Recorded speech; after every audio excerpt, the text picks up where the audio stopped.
Okay, so for many of you, or any of you really thinking about starting your own small business, listen up, because small business development consultant Lisa Ison is back again to take us through a very important phase of this process. And believe it or not, it all starts with a question. Lisa, thank you so much for being back here with us. Thank you. I always like it when you're here because I learn so much from you. You are just, I mean, that's why you're a consultant. I mean, that's the bottom line. But starting a business, a lot of people going into 2012, we know the job market is crazy. Things have been just in turmoil for the last few years. Right. People are thinking about starting their own thing. But you say that it starts with a question. Right. What am I interested in? Do I have a passion for something in particular? Not that a friend of mine says, oh, we don't have a florist here in town. Why don't you start a florist?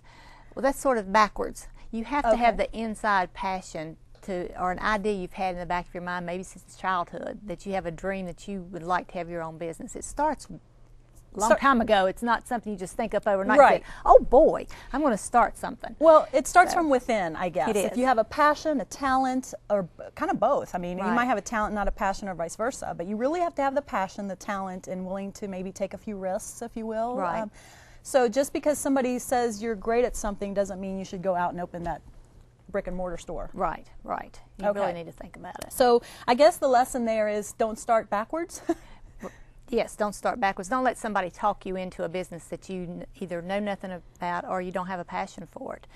To me, that's just backwards, and you're setting yourself up to fail before you ever start. So is it a situation where you should really sort of, is it almost like you should sit and meditate and think about it deeply? I mean, how does somebody ask themselves, what do they do and what process do they need to go through to answer that question? Well, a lot of it's in your gut. Most people have that gut feeling. If you don't feel right about it, I mean, that you should listen to your gut instead of your friend. Okay, I like, that's a great idea. So I think people, once they realize they have the passion for the business, right, they feel good about it, they have sort of a peace within, and the excitement's there. If not, it's sort of they're scared, they're nervous, they're not quite sure if this is for me. If you feel that way, you shouldn't go forward. Well, and even if they maybe have a little bit of both, maybe coming to talk to you and you can help them sort through that craziness going on inside. Right. Okay, all right, well, let's move on, because I wanted to talk to you about, you say that just say if you have a full-time job, you are an expert in some field. Just because you're an expert in that field doesn't mean you may be successful if you go off on your own. Right. We have a lot of people in a corporate setting, for example, that they're surrounded by lots of people, experts in other areas. Right. They may be the person that designs the widget and can make a presentation about their design or whatever. Right. But usually that's all they can do. They've never had to sell what they've built or designed. So it's a whole nother world. And I've seen people step out who are great people, great engineer types maybe. Great at their talent. But they cannot, they don't have the personality or the skills to actually sell something. So that they start a business and they have no customers. Maybe they don't have the people skills or the business skills. Okay, Right. All right. You said a good place to start is name 10 things that aggravate you the most in life. We only have a minute. Right.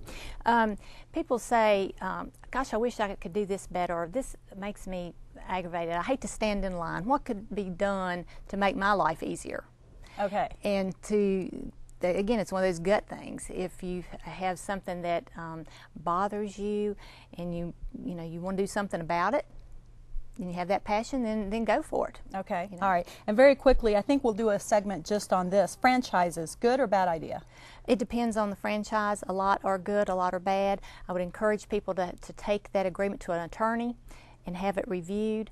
And then the other thing is, can you do the business without the franchise? Oh, okay. And be successful. Good idea. Maybe we'll have you come back and do a follow-up on the franchise topic. Okay, well, let's give out some information. Thank you so much for coming back. You're always full of information.